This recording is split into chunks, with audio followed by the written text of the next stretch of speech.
ځوانان سختې تېرۍ ګورې خو زه حیران یم د نن سبا دې ځوانانو ته په معمولي سختو کې بیا ګډوډي او بعض پکې لا نشي شروع کړي وایي غم پې کمو او څوک پکې خودکشیانې وکړي او څوک چې د ټپو غزلو ته پروت غم کموي. ځوانان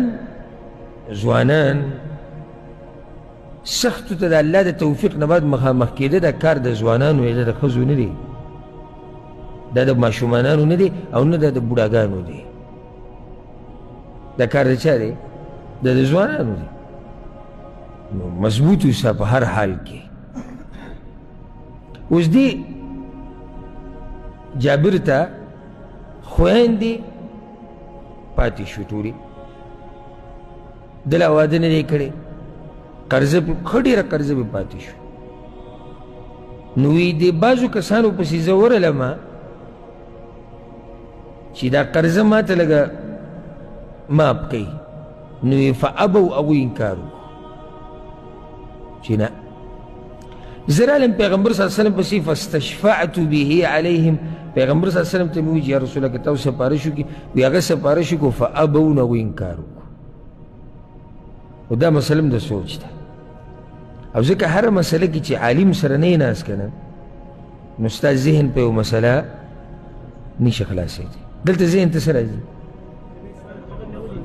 چې پیغمبر صلی الله علیه وسلم په یو سړی سپارش کوي او دا انکار وشي، ولې؟ نو یاده که دا خبره، دا به راته مخکې واضح کړم چې داسې نه درس نه لاړ شي او زړه کې د اشکال پاتې شي. صحابه کرام خو موږ ټول پېژنو، په پیغمبر صلی الله علیه وسلم به ځان قربانه، دا قرباني ولې نه ورکوله؟ الجواب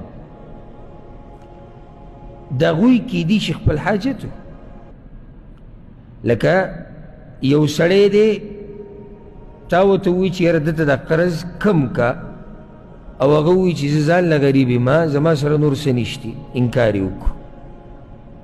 څه عیب پکې شتي؟ نشتي، اوس یې نه رسي. دا خو موږ ته حدیث مختصر ذکر شو، هغوی به په ډېرو اوچتو اخلاقو پیغمبر صلی الله علیه وسلم ته ویلي چې یا رسول الله بخښنه غواړو او زموږ وس نه کېږي، او هېڅ خبره نه. سپارش خو لازم نه دی چې ستا دا خبره په دوی واجب شوه. زه اوس یو کس ته یم چې یاره دی پلاني لکه ته څه منډه ووایه، هغه وایي چې په قربان منډه به موږ وهلی وی، خو دغې کې زما وس نه رسي، هېڅ خبره ده. او سبحان الله زه به درته یو حدیث بیان کړم او زړه به مو ته باغ باغ شي، ځکه چې دا اشکال به واضح شي.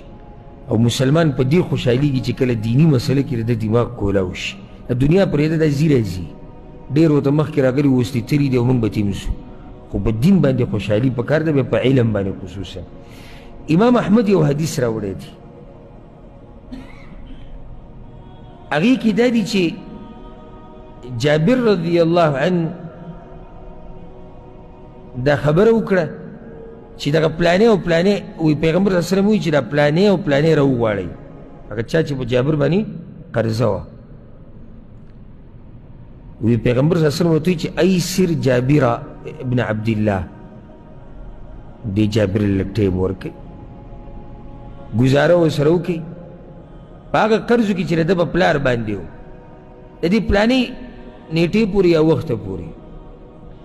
وی هغه یو پکې وایي چې ما انا بفاعل، یا رسول الله زه نشم. ولې؟ وی پیغمبر صلی الله علیه وسلم ته وایي چې انما هو مال یتاما، دا مال د یتیمانانو دی. اشکال واضح شو که نه؟ په دې قسمه خبرو خوشحالېده پکار چې کله دیني مسله کې سړي ذهن کولاو شي. اوس دا قسمه عذر چې څوک بیان کړي نو دی ملامته دی، یا رسول الله خو د یتیمانانو مال دی، یا یو سړی وایي چې زه په خپله غریب یم ما سره څه نشته. نو دې کسانو چې انکار کړی دی دوی داسې انکار نه دی